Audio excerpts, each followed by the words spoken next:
சினிமாயா serial review பற்றி பார்க்கலாம் வாங்க. அதுக்கு முன்னாடி நம்ம சேனலை சப்ஸ்கிரைப் பண்ணிவிட்டு பக்கத்தில் இருக்கிற பெல் பட்டனையும் கிளிக் பண்ணிடுங்க. சரி வாங்க வீடியோக்குள்ளே போகலாம்.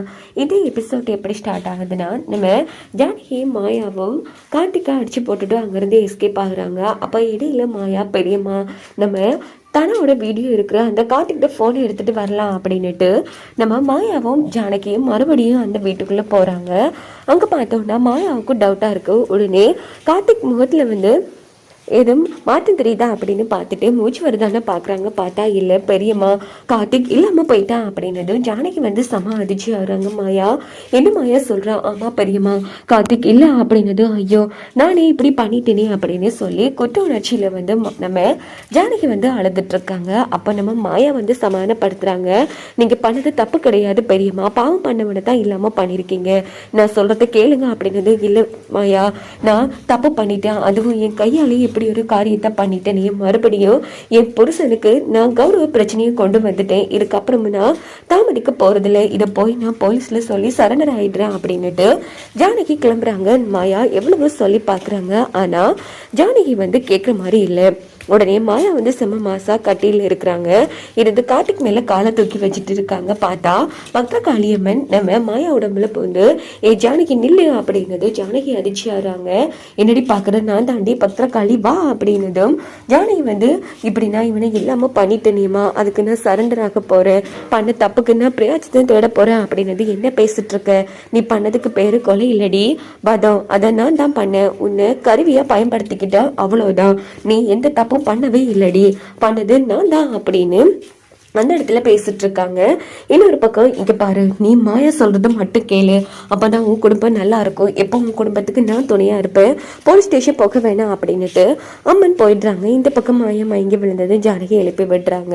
அப்போ நம்ம மாயா பெரியம்மா ஒரு இடமும் போக வேணாம், நம்ம இதை பண்ணதுக்கு அடையாளமே இல்லாம பண்ணிடலாம் அப்படின்னுட்டு நேரா ரூம்ல சுத்தப்படுத்திட்டு அங்க உடைஞ்ச பொருட்கள் எல்லாத்தையுமே எடுத்துட்டு வராங்க. இந்த பக்கம் கார்த்திக் ஒரு துணியில சுத்திட்டு காடு மாதிரி ஒண்ணு இருக்கு, அந்த இடத்துல புதைச்சிடுறாங்க. மேல கொத்தெல்லாம் போட்டுடுறாங்க. அதுக்கப்புறமா அவங்க கைப்பட்ட பொருட்கள் எல்லாத்தையுமே அந்த இடத்துல எரிச்சிடுறாங்க. அப்ப ஜானகி ஒரு குற்ற உணர்வுலயே தவிச்சிட்டு இருக்காங்க. இந்த பக்கம் பார்த்தோம்னா கோவில்ல நல்லபடியா திருவிழா முடிச்சதும் சிவா ஒரு அகுராமனு கிளம்புறாங்க. அப்போ ஜானகி மாயாவும் வாரத சிவா பார்த்துடுறாங்க. இவங்க ரெண்டு பேரும் இந்த நேரத்துல எங்க போயிட்டு வராங்க ஒன்னும் புரியலையே அப்படின்னு சிவா யோசிச்சுட்டு இருக்காங்க. அங்க பார்த்தோம்னா எல்லாரும் வீட்டுக்கு வந்துடுறாங்க. ஜானகி குற்ற உணர்வுல தவிச்சிட்டு இருக்காங்க. அப்படின்னு பார்த்து சிவா அண்ணி நான் கேட்கறேன்னு தப்பா நினைக்க வேணாம், இன்னைக்கு நைட்டு நீங்களும் மாயாவும் எங்க போயிட்டு வந்தீங்க அப்படின்னதும் ஜானகி தடமாடுறாங்க. அப்படின்னு பார்த்து மாயா வந்துடுறாங்க. சித்தப்பா என்னாச்சு அப்படின்னு போது, இல்ல மாயா இன்னைக்கு பூஜை முடிஞ்சு வரும்போதோ உன்னைய அண்ணியை நான் பார்த்தேன், ஆமா எங்க போயிட்டு வந்தீங்க ரெண்டு பேரும் அப்படின்னதோ. அது சித்தப்பா ஒண்ணு இல்லை, எனக்கு இந்த அம்மா ஆடுறத பார்க்கணும் போல ஆசையா இருந்துச்சு, ஆனா தனியா வர பயத்துல பெரியம்மாவை கூட்டிட்டு வந்தேன் அப்படின்னதோ.